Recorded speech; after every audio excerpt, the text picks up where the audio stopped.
Maraming pong salamat sa inyong mga guro, dahil kagandahang asal ang sa amin ay tinuro na andyan kayo kung sakaling kailanganin, at kayo ang nagbigay daan sa aming panalangin. Tinuruan nyo kami ng iba't ibang paksa, pinalawak ang isipan upang maging isang dalubhasa na aming gagamitin upang hindi kami maapi ng mga may kapangyarihan na ganit sa aming salapi. At kayo ang nagpapangaral kung sakaling may mali, dinugtong nyo ang pangarap na nagkabali-bali. Binigyan nyo ng liwanag ang madilim naming mundo, iniaw sa pagkadapa mula sa mundong magulo.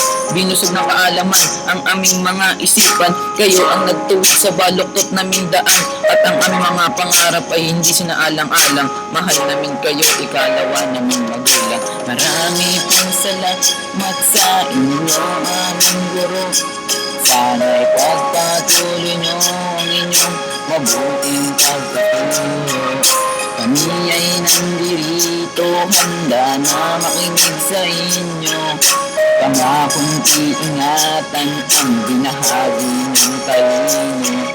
Sa mga talino na ibinahagi nyo sa amin, binigyan na katuparan ang aming mitiin na matuto na bumasa at sumulat sa kwaderno. Kaya ang mundo namin ay naging isang moderno. Iyon ay nagbigay kapulugan sa aming buhay upang makamtan ng minimitin na ring tagumpay na hindi matutupad kung wala ang tulad nyo. Paano na ang brave student kung wala lahat kayo?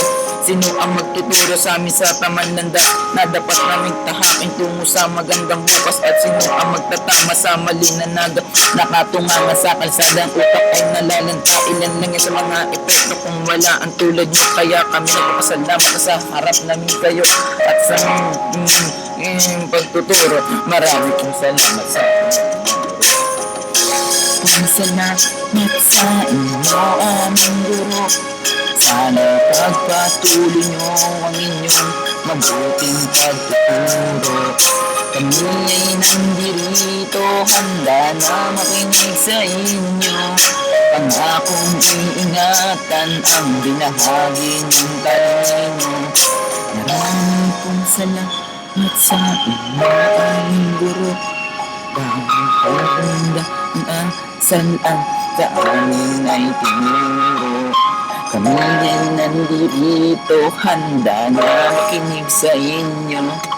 Pangakong iingatan ang binahagi ng talino.